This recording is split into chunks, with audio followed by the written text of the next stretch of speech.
Assalamualaikum warahmatullahi wabarakatuh. Alhamdulillahirabbil alamin wa bihi nasta'in ala umuri dunya waddin.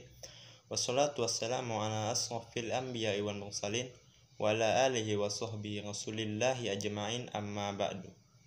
Pertama-tama marilah kita panjatkan puji syukur kehadiran Ilahi Rabbi yang telah memberikan beribu-ribu kenikmatan.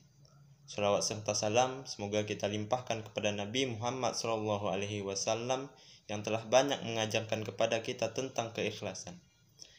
Ikhlas merupakan salah satu sunnahnya. Oleh sebab itu, kita sebagai umat muslim harus senantiasa mengikutinya.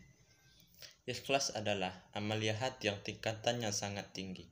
Berbeda dengan sabar, ikhlas akan terlihat setelah terjadinya suatu amal. Orang yang ikhlas dalam beramal adalah mereka yang merasa seolah-olah tidak melakukan amal itu. Ikhlas bisa dianalogikan dengan bekerja tanpa meminta upah. Saking tingginya amalan ini, ibadah yang mengharapkan surga belum terhitung ikhlas, sebab masih mengharapkan upah dari Allah. Namun, tingkatan tersebut sudah sangat tinggi dibandingkan dengan orang awam. Bukan berarti beramal dengan mengharapkan surga dan takut neraka tidak baik.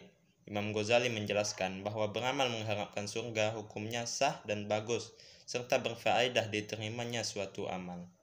Imam Ghazali juga menyebutkan hakikat ikhlas adalah kemurnian niat dari hal-hal yang dapat mengotorinya.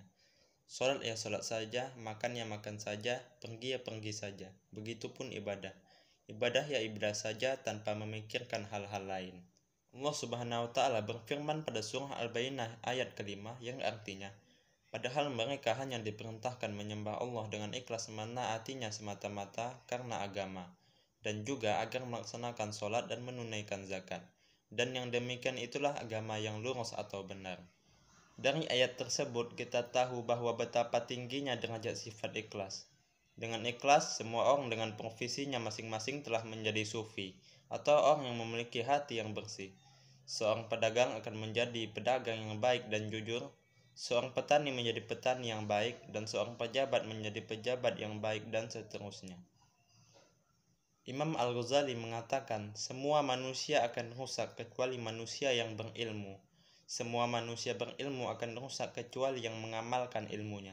Semua manusia berilmu yang mengamalkan ilmunya akan rusak kecuali yang ikhlas. Dan orang-orang ikhlas pun masih dalam keadaan kekhawatiran yang besar. Dari ungkapan tersebut terlihat jelas bahwa semua ilmu dan amal akan sia-sia jika di dalamnya tidak ada sifat ikhlas. Ilmu dan amal tidak dapat dibanggakan. Bagaimana mau dibanggakan sedangkan yang ikhlas saja masih dalam keadaan kekhawatiran yang besar. Lalu, bagaimana kiat-kiat untuk mendatangkan keikhlasan kepada kita? Berikut tips agar amalan kita bisa ikhlas. Yang pertama, berdoalah kepada Allah. Berdoa adalah senjata seorang muslim. Maka gunakanlah senjata ini dengan maksimal, karena pada hakikatnya kita bisa ikhlas dan tidak adalah karena karunia Allah Subhanahu wa Ta'ala semata. Yang kedua, jauhi ketenaran dan rasa ingin dipuji.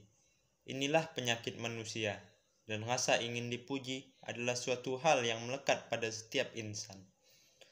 Tapi ada rambu-rambu yang harus dipatuhi agar perasaan ini tidak menghantarkan kita kepada dosa. Seperti dalam hal ibadah, sangat terlarang kita meniatkan ibadah agar mendapatkan pujian dari manusia. Maka sekuat tenaga, hilangkanlah perasaan tersebut ketika beribadah. Dan yang terakhir, sembunyikan amal. Inilah cara jitu agar bisa ikhlas. Karena dengan menyembunyikan amalan, maka tertutup celah kita untuk mengharapkan pujian orang.